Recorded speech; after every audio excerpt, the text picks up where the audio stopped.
Good evening, everybody. First of all, I would like to thank the organizer for having me here and giving me this opportunity. So I'll be talking about the pathological spectrum of the pre-invasive lesion of the lung on screening. So this is the Indian scenario. So approximately around 68,000 new cases every year. And if we go by the topmost 5 frequent cancer, excluding the non-melanoma skin cancer. So in males category is the second most common cancer, while for both the sexes, it is the fourth most common cancer. So definitely it's an alarming increase in the incidence in the last decade, especially in the developing countries. And it is usually diagnosed at advanced stage. 90% of the patients, they die within 5 years.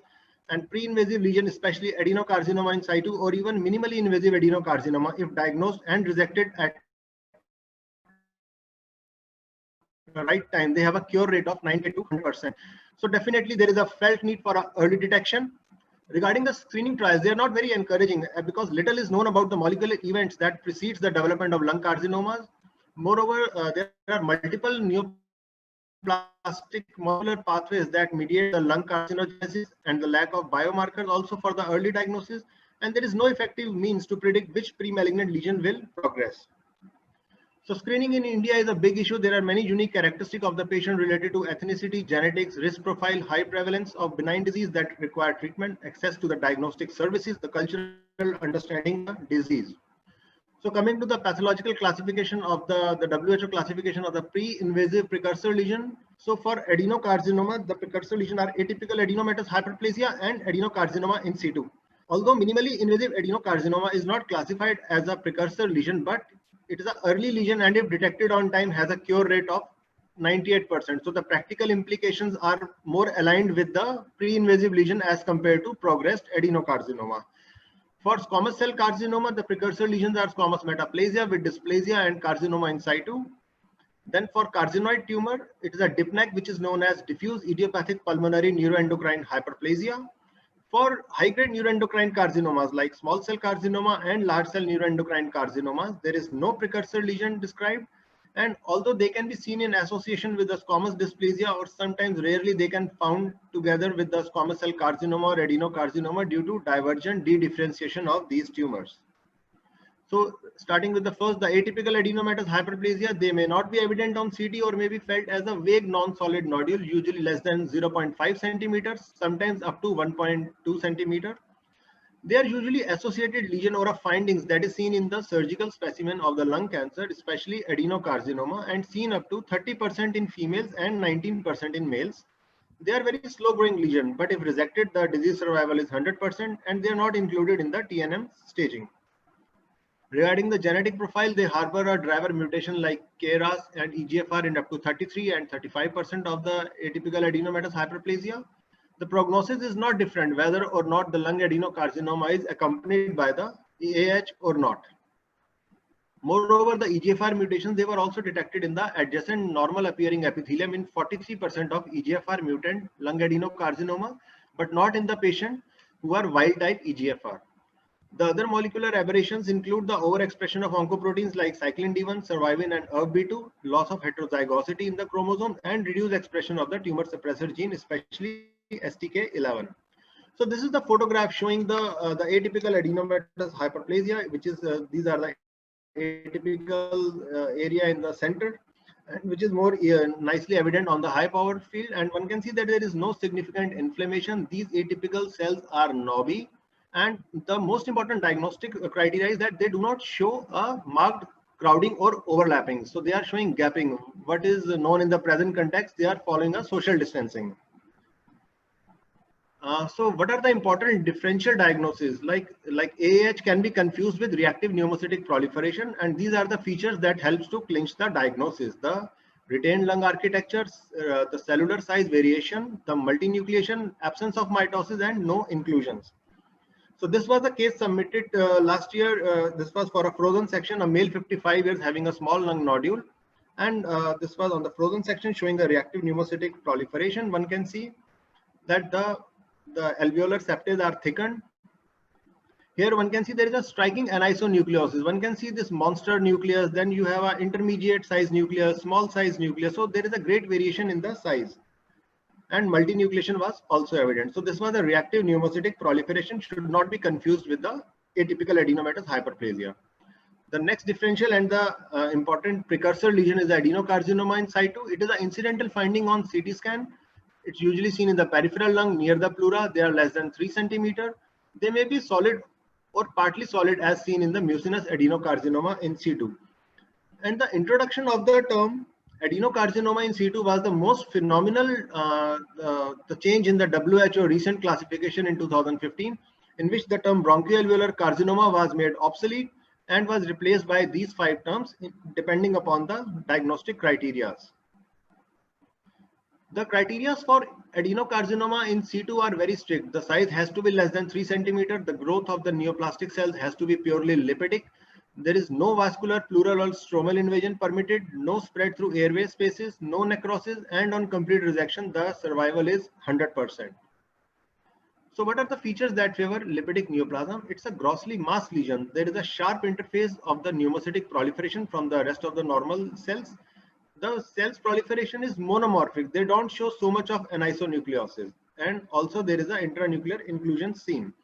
So this is the photograph showing a adenocarcinoma in situ lipidic pattern. One can see that there is a atypical cells having a knobby cytoplasm and they are showing a phenomenal crowding. Their overlapping is seen.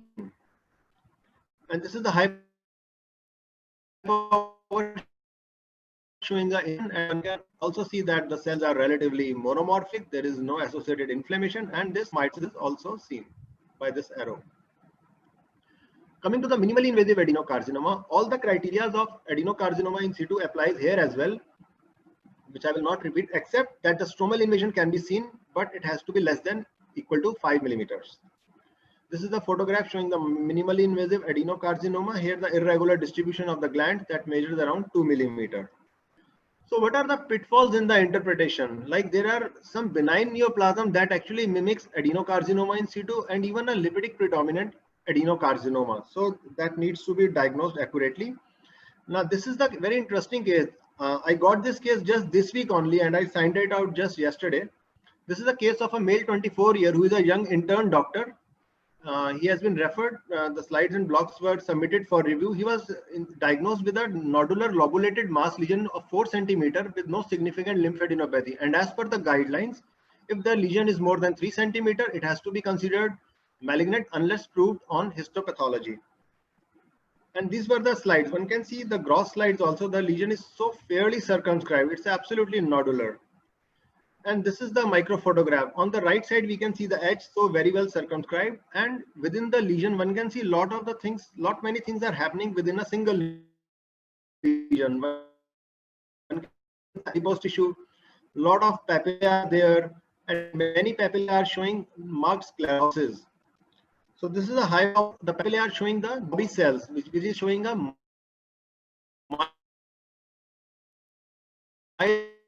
ATP, not a phenomenal high-grade ATP. At some point of time, we got to see some very hypercellular stromal cells, which are lined by the papillary, these atypical epithelial cells.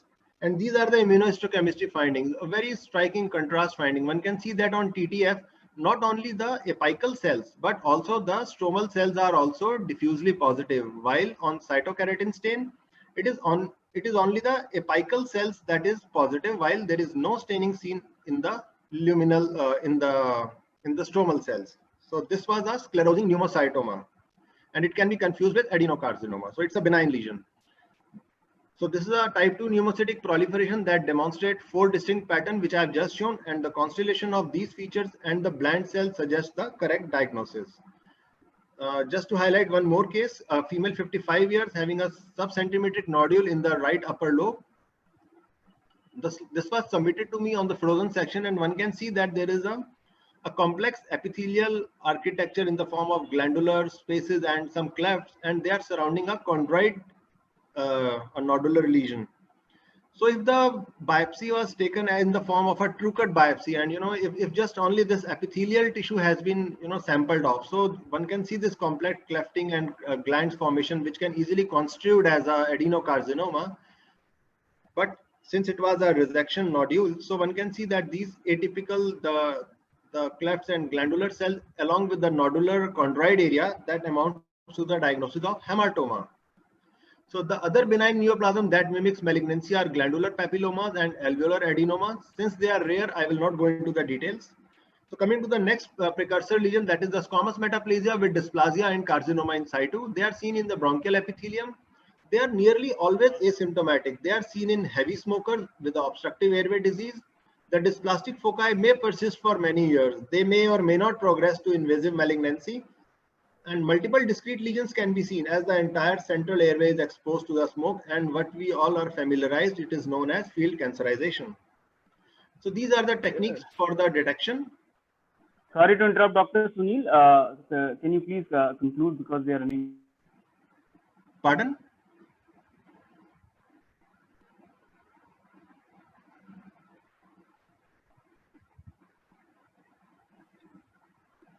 Yeah, so this is the genetic profile. So which is showing the spectrum of the molecular changes right from the beginning. There is a loss of heterozygosity of the chromosome, and as the dysplasia increases, there is a allelic loss, and there is a p53 inactivation, mutation, SOX2 amplification, and aneuploidy. So this is the spectrum of the mild dysplasia to severe dysplasia. So in mild dysplasia, one can see that there is a superficial maturation by keratin, and the ATPI is restricted to the lower half, or lower 1/3. While in the severe dysplasia, there is a full thickness dysplasia and there is no surface maturation. If required, we can also use the immunohistochemistry by p53 overexpression and Ki67 to demonstrate and confirm the dysplasia. Regarding prognosis, they are classified as CIS. They are stage 0. Resection results in 100% curability. However, the field cancerization may lead to cancer development at other sites. The progression is related to extent of severity of dysplasia, host factors, genetic alteration, and persistence of evoking agents. So a close follow-up should be considered in multiple lesion by bronchoscopy and radiological imaging. Coming to the last lesion, that is the DIPNEC, which is a diffuse idiopathic pulmonary neuroendocrine cell hyperplasia. It's a precursor for carcinoid tumors, whether typical or atypical. And as I've already told, there is no precursor lesion for small cell carcinoma and large cell neuroendocrine carcinoma. So DIPNEC is the proliferation of neuroendocrine cells which may invade locally to form tumorlets or carcinoid, depending upon the cutoff size of 5 mm. They usually present in 5th or 6th decade with female preponderance. They are idiopathic, may present with cough, breathlessness, wheezing, and the incidental finding they are seen on high resolution CT. Sorry to interrupt, sir. We have already exceeded the time limit. Okay, so I'm just summarizing. So this is the DIPNEC showing the last slide, sir. Please, last slide. Okay. So this is a chromogranin showing the confirming the DIPNEC, and this is the tumorlets with the infiltrative margins. So genetic profile I can skip, and to conclude, compared to the advances in the targeted and personalized therapy of NSCLC, a little progress has been made in the tailored prevention of this fatal malignancy. There are multiple neoplastic molecular pathways that mediate lung carcinogenesis. Early detection and prevention of lung cancer is challenging due to lack of biomarker for early diagnosis, and a comprehensive analysis of the early molecular events is required for the early detection. Thank you so much.